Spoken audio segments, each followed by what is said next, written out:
Hi friends. तो कैसे आप सब आप लोग। तो आपका स्वागत है आपके अपने यूट्यूब चैनल इलेक्ट्रिक इंस्टीट्यूट पे। और हम कर रहे थे क्लास 12 इंपॉर्टेंट कार्टून। और आज फर्स्ट बुक का उसी कार्टून की सीरीज को कंटिन्यू करते हो। आज जो नेक्स्ट चैप्टर है उसका contemporary world in south Asia. जो आपका जो कंटेम्प्रेरी वर्ल्ड है साउथ एशिया का, उसमें कौन कौन से इंपॉर्टेंट कार्टून्स हैं उसको आज हम करने वाले हैं। तो चलिए देखते हैं उस चैप्टर के रिगार्डिंग कौन कौन से हमारे जो इंपॉर्टेंट कार्टून हो सकते हैं और क्या है। तो चलिए स्टार्ट करते हैं, ठीक है। तो देखिए अब जो आज का जो करने वाले हैं वो ये कार्टून आपका दिख रहा होगा जैसे ईस्ट एशियन नेशन है। और क्या है आपका, देखो उस जो चैप्टर में प्रीवियस चैप्टर किया था, ठीक है, उसी चैप्टर के रिगार्डिंग कि रीसेंट ऑफ पावर्स में। और जो आपका नेक्स्ट चैप्टर है कि contemporary world of south Asia. तो साउथ एशिया में हम जो मेन इंपॉर्टेंट कार्टून है हमारे, उसके बारे में हम आज पढ़ने वाले। इससे प्रीवियस वीडियो में हमने new centre of power cartoon किए थे। अगर आपने वो नहीं देखा हो तो आप इसकी प्लेलिस्ट में उसको देख सकते हैं, ठीक है। तो चलिए आज देखते हैं जो कार्टून है आपका। तो फर्स्ट ये कार्टून देखो ध्यान से। ये कार्टून यहाँ पे भाई मसाल सी जल रही है और यहाँ पे ये व्यक्ति खड़ा है और यहाँ पे लिखा है we will have to get use to it और ईस्ट एशियन नेशन बताया गया है। तो सबसे पहले हम इस कार्टून को देखें ध्यान से। तो देखो इसकी ये जो कार्टून है इसका चेहरा आपको थोड़ा थोड़ा याद होगा, ध्यान होगा कि ये हमारे कौन है। ये हमारे पीएम थे इंडिया के, ठीक है, जिनका नाम डॉक्टर मनमोहन सिंह था। तो कहीं ना कहीं ये किस बारे में है, किस चीज के बारे में बता रहा है, किस चीज के बारे में रिप्रेजेंट कर रहा है। आखिर मनमोहन सिंह की फोटो यहाँ पे लगाने के पीछे क्या मकसद है। तो चलिए इसके कार्टून की बात करते हैं। तो फर्स्ट क्वेश्चन जो है आपका वो क्या कह रहा है। तो फर्स्ट क्वेश्चन है what does the cartoon represent, यानी कार्टून क्या रिप्रेजेंट कर रहा है। तो इंडियाज पॉलिसी टुवर्ड आसियान, देखो यहाँ आसियान लिखा है ना, east Asian nation. East Asian nation का मतलब है कि जो आसियान कंट्रीज थी आपकी ईस्ट में, यानी कि जहां इंडिया है उसके ईस्ट में जो कंट्रीज थी उनके साथ अपने म्यूचुअल रिलेशन को डेवलप करने के लिए इंडिया ने कुछ पॉलिसीज को अडॉप्ट करनी शुरू की थी। और अगर बात की जाए सबसे पहले तो देखो name the policy that is begun represent in the cartoon, कौन सी पॉलिसी बताई गई है। तो look east policy since 1991 to interact with ASEAN, China, Japan and South Korea. यानी कि उस समय इंडिया में 1991 के समय, किस टाइम की बात की जा रही है, 1991 के टाइम पीरियड में क्या हुआ था बच्चों कि इंडिया की इकोनॉमिक ना क्रैश होने वाली थी। और देखो यहाँ पे पीएम जो हमारे एक्स पीएम रह चुके हैं डॉक्टर मनमोहन सिंह, उनका क्या रोल था यहाँ पे। 1991 का टाइम पीरियड था जब भारत के अंदर नरसिम्हा राव की गवर्नमेंट थी। उस समय ये फाइनेंस मिनिस्टर थे हमारे और इंडिया की इकोनॉमी को क्रैश होने से इन्होंने बचा लिया था। एक ऐसा टाइम आया था जब इंडिया पूरी तरह से इकोनॉमिक डाउन होने वाली थी। तो उस समय में पीएम जो एक्स पीएम थे हमारे डॉक्टर मनमोहन सिंह, उस समय फाइनेंस मिनिस्टर थे जिन्होंने हमारी कंट्री को इकोनॉमिक क्राइसिस से बचाया था। तो ये जो कार्टून रिप्रेजेंट कर रहा है वो किसकी बात कर रहा है, किस समय की बात कर रहा है, 1991 की लुक ईस्ट पॉलिसी अडॉप्ट की थी हमने। कौन सी पॉलिसी अडॉप्ट की थी, look east policy. what does the next question है जो आपका, what does the competition refer to in the cartoon, इसमें किस चीज की बात की जा रही है। तो देखो competition among various countries to develop potential relation with ASEAN, की जितनी भी कंट्रीज थी उस समय कंपटीशन चल रहा था क्योंकि आसियान की कंट्रीज तेजी से डेवलप हो रही थी। आसियान ने अपनी कम्युनिटीज को इतना डेवलप कर लिया था कि हर एक कंट्री चाहती थी उसके साथ अपने रिलेशन डेवलप करे। उससे पहले हमारे जो रिलेशन थे वो वेस्टर्न कंट्री के साथ बेटर थे। कौन सी कंट्री के साथ है, जो वेस्टर्न कंट्रीज है आपकी, वेस्ट में जो कंट्रीज थी उनके साथ हमारे रिलेशन बेटर थे। लेकिन अब हमें ईस्ट देशों के जो ईस्ट कंट्रीज है उनके साथ रिलेशन बेटर डेवलप करने थे, इसीलिए ये कार्टून जो है उसको रिप्रेजेंट करता है। अब नेक्स्ट क्वेश्चन की बात की जाए तो देखो नेक्स्ट क्वेश्चन क्या है, we will have to get used to IT, what does it denote। ये देखो यहाँ लिखा ना we will have to get used IT, इसका मतलब क्या है। तो इसका मतलब क्या है, it denotes India's strategy towards using free trade areas with ASEAN। यानी इसका मतलब क्या है कि इंडिया जो है वो फ्री ट्रेड की ओर आगे बढ़ रहा है। इंडिया फ्री ट्रेड यानी कि इंडिया क्या करना चाहता है, आसियान कंट्रीज के साथ फ्री ट्रेड। और जैसा कि हमारा सिंगापुर के साथ, थाईलैंड के साथ काफी अच्छा रिलेशन है और एक फ्री ट्रेड मार्केट भी हमारा देखने को मिलता है। तो ये कार्टून आपको ये बताता है, ठीक है। चलिए देखते हैं नेक्स्ट कार्टून जो है आपका क्या बता रहा है। ये एक इंपॉर्टेंट कार्टून है, ठीक है। ये जो दिख रहा होगा आपके जहाज टाइप का दिख रहा है, अभी क्या है और क्यों इसको दिखाया गया। तो देखो इस फर्स्ट कार्टून जो है क्या रिप्रेजेंट कर रहा है। तो what has been shown here, what has been show here, ये जो यहाँ पे क्या शो कर रहा है। सबसे पहले अगर मैं बात करूं यहाँ पे जो शो कर रहा है वो क्या कर रहा है भाई, ये देखो ये जो फ्लैग है ना, स्टार जो दिख रहा है, ये एक फ्लैग है कंट्री का। किसका फ्लैग है, तो यूरोपियन यूनियन का। The flag of European Union has been shown on the Titanic ship. अभी टाइटैनिक शिप जो है ये टाइटैनिक दिखाया गया आपको, एक टाइटैनिक शिप है और इसके पीछे जो ये सिंबल बने हुए, ये जो आपके स्टार बने हुए हैं, ये यूरोपियन यूनियन का, किसका, यूरोपियन यूनियन जो है उसका फ्लैग है। अब यूरोपियन का फ्लैग यहाँ पे दिखा रहा है, टाइटैनिक शिप को डूबता हुआ दिखाया जा रहा है, क्योंकि आपको पता होगा टाइटैनिक मूवी देखी है, तो टाइटैनिक शिप क्या हुआ था, पहाड़ों से टकराकर क्या हुआ था, डूब गया था। ठीक है, उसी वजह से ये शेप को दिखाया गया, ये क्या है, क्यों डूबा, इसका मतलब कुछ तो रीजन होगा ना, अगर इसको दिखाया गया तो कुछ तो रीजन होगा। क्या रीजन था, तो देखो इसको पहचाना कैसे हमने, इस स्टार की वजह से। ठीक है, स्टार क्या है आपके, किसके हैं, यूरोपियन यूनियन के फ्लैग के हैं। नेक्स्ट क्वेश्चन देखो क्या बोल रहा है, when did this cartoon appear, ये कार्टून क्या अपीयर कर रहा है, the cartoon appeared in 2003 when the EUs initiated to draft a common constitution fed, यानी कि ये जो कार्टून है उस समय का दिखाया गया है 2003 के आसपास का, कि जिस समय जो यूरोपियन यूनियन था उसने कॉन्स्टिट्यूशन को बिल्ड करना चाहा, लेकिन उसका जो ड्राफ्ट है वो क्या हुआ, फेल हो गया। Common constitution draft a common constitution fail, यानी कि इसका जो एक कॉमन कॉन्स्टिट्यूशन का सपना जो था कि सभी जितने भी कंट्रीज है यूरोपियन यूनियन में उसको मिलाकर एक कॉन्स्टिट्यूशन बना है, वो फेल हो गया। तो उसी को रिप्रेजेंट दिखा रहा है। Why is Titanic use to represent European Union, देखो यूरोपियन यूनियन टाइटैनिक की तरह के रिप्रेजेंट किया। पता है आपको यूरोपियन यूनियन सबसे पावरफुल ऑर्गेनाइजेशन था। यूरोपियन यूनियन क्या था, एक पावरफुल ऑर्गेनाइजेशन, जैसे कि जहाज जितने भी शिप्स होते हैं उसमें टाइटैनिक था, बट वो डूब गया, यानी कि ये भी डूब गया, मींस यानी कि एक अपना कॉमन कॉन्स्टिट्यूशन नहीं बना पाया। ठीक है, इसीलिए इसको बताया गया। The image of the Titanic ship is used because Titanic was unable to complete its first ever journey and dropped due to the hardness ice rocks and similarly EU failed to complete its constitution due to many issues. कितनी अच्छी बात बोली गई है इस जहाज के बारे में, कि जैसे अपनी पहली जर्नी पूरी नहीं कर पाया। ठीक है, ये अपनी टाइटैनिक शिप जो था वो अपनी पहली जर्नी पूरी नहीं कर पाया और एक आइस रॉक से टकराकर डूब गया। अब उस डूबने की वजह से यूरोपियन यूनियन भी तो वही था, एक स्ट्रॉन्ग था, एक स्ट्रॉन्ग पावर थी, लेकिन उसने ट्राई किया अपने कॉन्स्टिट्यूशन को बिल्ड करने का, लेकिन वो भी डूब गया। ठीक है, तो ये इस कार्टून में शो किया गया है। ठीक है, और देखते हैं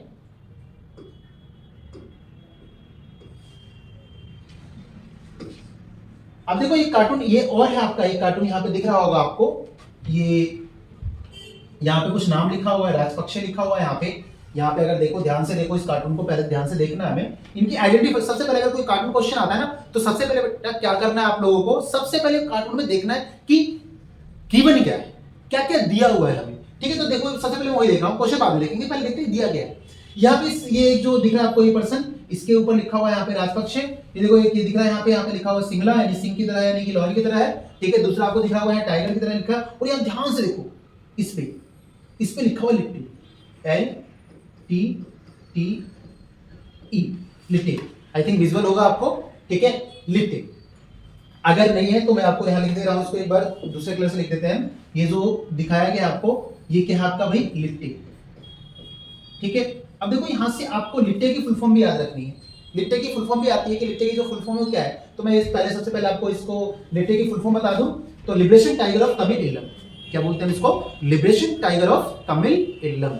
ठीक है, अभी क्या है क्यों है क्या है, ये हम देखेंगे इसके क्वेश्चन के साथ। ठीक है, तो तीन चीज आइडेंटिफाई कर ली थी हमने इसमें, कि ये जो लॉयन है इस पे सिंगला लिखा हुआ है, जो टाइगर है इस पे लिट्टे लिखा हुआ है, जो व्यक्ति है जो पर्सन है उस पे राजपक्ष लिखा हुआ है। अब देखो क्वेश्चन क्या कह रहा है, क्वेश्चन पूछ रहा है हमारा कि what does the lion and the cartoon represent, what does it believe, यानी जो लॉयन बना हुआ है भाई क्या रिप्रेजेंट कर रहा है, और व्हाट डज इट बिलीव, ये किसमें बिलीव कर रहा है। तो सबसे पहले बात करते हैं, the lion represent the Singla community of Sri Lanka. देखो श्रीलंका के अंदर वहां की कह सकते हो परमानेंट सिटीजन थे सिंगलिस। ठीक है, जो कि वहां पे मूल निवासी है, परमानेंट सिटीजन थे वहां के। अब जो सिंगला कम्युनिटीज है उसको रिप्रेजेंट कर रहा है लॉयन, किसको रिप्रेजेंट कर रहा है, श्रीलंका की जो सिंगला कम्युनिटीज है उसको रिप्रेजेंट कर रहा है। अगर सेकंड थिंग बात करो, the lion is the cartoon believe that Sri Lanka belongs to Singla and no consciousness of the Tamils should be given, यानी कि इसके अलावा यहाँ पे किसी को भी, चाहे वो तमिल हो या कोई और रिलीजन हो या और कोई कम्युनिटीज हो, उसको किसी भी तरीके का यहाँ पे should be no concessions to the Tamils should be given, वहाँ पे कोई कंसेशन नहीं दिया जाएगा, कोई छूट नहीं दी जाएगी, किसी तरीके के राइट्स नहीं होंगे। ऐसी श्रीलंका के अंदर सिचुएशन थी कि श्रीलंका में दो कम्युनिटीज थी, एक सिंगला दूसरी तमिलियंस। जो सिंगलिस थे उनके पास तो प्रॉपर राइट्स थे, बट जो तमिलियंस थे उनके पास प्रॉपर राइट्स नहीं थे। अब ये क्या कर रहे हैं साहिब भाई साहब, ये भाई साहब इन दोनों को बैलेंस करने की कोशिश कर रहे हैं। अब ये क्यों कर रहे हैं तो देखते हैं नेक्स्ट क्वेश्चन में, what does the tiger in the cartoon represent and what it's demand. अब देखो इसके बारे में तो हमने देख लिया कि लॉयन क्या है, लॉयन किसको रिप्रेजेंट कर रहा है, लॉयन किसको रिप्रेजेंट कर रहा है, श्रीलंका की सिंगला कम्युनिटीज को। अब ये जो टाइगर है वो किसको रिप्रेजेंट कर रहा है? तो tiger in the cartoon represent the LTTE liberation tigers of Tamil Eelam the neglect of the Tamils by Sinhala led to the its formation the tiger represent the demand for a separate country for the Tamils of Sri Lanka. यानी कि जो tiger है, यानी जिस पर लिट्टा लिखा हुआ है, ये टाइगर जो है ना आपका क्या डिमांड कर रहा है? ये डिमांड कर रहा है लिट्टे, इन्होंने एक ग्रुप बनाया श्रीलंका में, कम्युनिटीज बनाई गई सिंगला के अलावा, किसकी? तमिलियंस की। और तमिलियंस का जो ग्रुप था, ठीक है, कह सकते हैं टेररिस्ट ग्रुप था, या कहते हैं वो टेररिस्ट कहते भी हैं इसको, कि टेररिज्म ग्रुप क्रिएट किया था इन लोगों ने, क्योंकि वॉयलेशन करते थे ये, तो लिट्टे के नाम से जाना गया। अब ये लिट्टे की डिमांड, जो लिट्टे है उसकी डिमांड क्या थी? तो अ separate country for the Tamils, यानी कि श्रीलंका में तमिलियंस के लिए एक सेपरेट कंट्री को बनाने की इनकी डिमांड थी। ठीक है, तो आई थिंक ये आपको समझ में आ गया होगा। और वीडियो अच्छी लग रही हो तो लाइक और कमेंट करना मत भूलना, और लोगों को शेयर भी करो ताकि उनको तक इन्फॉर्मेशन पहुंचे। ठीक है, इसको देखो, इस कार्टून से लेकर 2 क्वेश्चन और हैं। क्या है?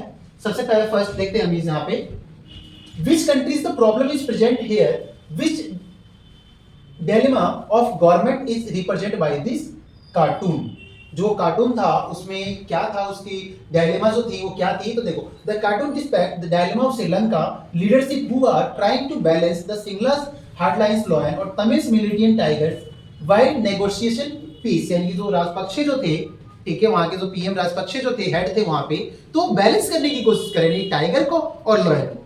यानी जो 2 कम्युनिटीज हैं, एक तो ऊपर नीचे हो रही है ना, क्योंकि सिंगलास के पास ज्यादा राइट्स है, तमिलियन के पास राइट्स नहीं है। तो मैं क्या करूंगा? अगर 2 ऑब्जेक्ट है मेरे हाथ में, जैसे ये हाथ में मेरे ये पेन दिख रहा होगा आप लोगों को, अगर मैंने इसको ज्यादा पावर दे दी तो ये ऊपर हो गया और यहाँ पे कुछ भी नहीं है, यानी खाली ये नीचे हो गया। अब मैं दोनों को बैलेंस करने के लिए क्या करूंगा? या तो इसकी पावर कम करूंगा, ठीक है, या तो इसको पावर दे दूंगा। यही 2 ऑप्शन बचते हैं हमारे पास। तो जो राजपक्षे थे वो यही कर रहे थे, वो कहते हैं तो तमिलियंस को पावर दे दो, या तो जो सिंगलास थे उसकी पावर कम करो। तो दोनों को बैलेंस करने की कोशिश की गई थी। ठीक है, the government thinks if it goes according the Singlas community's action would be taken by Litte in Sri Lanka, and if Litte is given preference, the Singlas community would become upset and the country would be divided. यानी कि जो सिंगलास थे, Singla community would become upset and the country would be divided. वो upset थे कि अगर ऐसा हुआ तो लिट्टे की जो डिमांड है उसकी मान ली गई तो श्रीलंका क्या हो जाएगा? डिवाइड हो जाएगा। लेकिन वो प्रॉपर आइडेंटिटी देना नहीं चाहते, तो ये प्रॉब्लम्स हमें देखने को मिली। अब कह रहा है कि name the actual powers to the help in resolving the issue. यानी कि आपको देखो यहां से ये जो टॉपिक बता रहा हूं ना, ये कार्टून से तो है ही, वैसे भी आपके एमसीक्यूज में आने के चांसेस है। ठीक है, एमसीक्यूज में भी पूछ सकता है इस क्वेश्चन को, बहुत इंपॉर्टेंट है कि name the external powers that help in resolving the issue. यानी कौन सी ऐसी एक्सटर्नल पावर्स, यानी बाहर की कंट्री कौन सी थी जिन्होंने श्रीलंका में जो कन्फ्लिक्ट हुआ तमिलियंस और किसके बीच? लिट्टे के बीच, तमिलियंस और सिंगलास के बीच, तो कौन इन्होंने सॉल्व की? तो देखो क्या है, external power that help resolving the issue where the Scandinavian countries like Norway and Iceland. जो नॉर्वे और आइसलैंड है, 2 कंट्रीज, कौन कौन सी? नॉर्वे और आइसलैंड जो थी, उन्होंने इसमें इंटरफेयर किया, इंटरफेयर करके इनकी प्रॉब्लम को सॉल्व किया। ठीक है, तो आई थिंक नोट डाउन कर लेना इसको, नॉर्वे और आइसलैंड। ठीक है, देखते हैं नेक्स्ट।